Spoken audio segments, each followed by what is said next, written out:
ये कहानी बाल विवाह से मुक्ति की है। ये कहानी उम्मीद जगाने वाली है। ये कहानी संजू की है, जिसे 18 साल बाद बाल विवाह की जकड़न से आजादी मिली है। टोंक के पारिवारिक न्यायालय ने संजू की शादी को निरस्त कर उस जैसी कई लड़कियों के लिए राह आसान की है।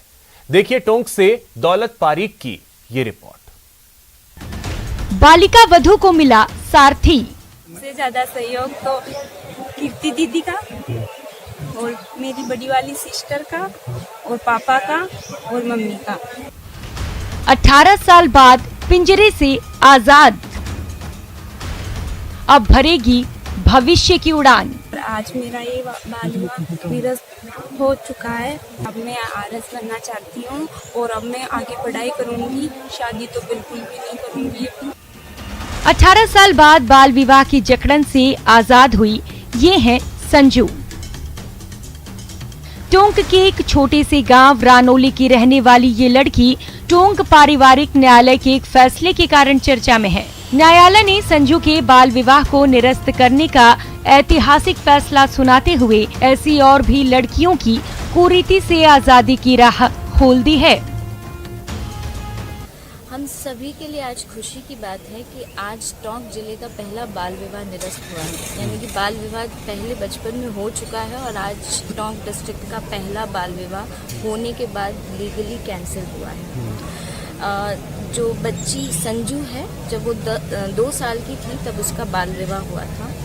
2 साल की उम्र में उसे बाल विवाह की बेड़ियों में जकड़ लिया गया और जब वो बड़ी हुई तब उसे लगा कि वो उस बाल विवाह को नहीं रखना चाहती, तो उसने अपने पिता से बात की। पिताजी ने उसकी इस इच्छा को सहारा दिया, सहयोग किया। हालांकि संजू खुशनसीब थी कि उसे डॉक्टर कृति भारती का साथ मिला, जो बाल विवाह की कुरीति के खिलाफ मरुधरा में एक बुलंद आवाज है। डॉक्टर कृति अब तक राजस्थान में 42 जोड़ों के बाल विवाह निरस्त करवाने के साथ ही अब तक 1500 से ज्यादा बाल विवाह रुकवा भी चुकी हैं। बच्ची ने जब कहा कि मैं इस बाल विवाह की बेड़ियों से मुक्ति चाहती हूँ, तो हम जोधपुर से टोंक चलकर आए हैं और 1 साल की एक जंग लड़ने के बाद हमने आज बच्ची को, जब वो 2 साल की उम्र में कैद हुई थी बाल विवाह की बेड़ियों में, बाल विवाह के पिंजरे में, उसे आज इस बाल विवाह के पिंजरे से इस कैद से छुट्टी दिलवाई है, मुक्ति दिलवाई है।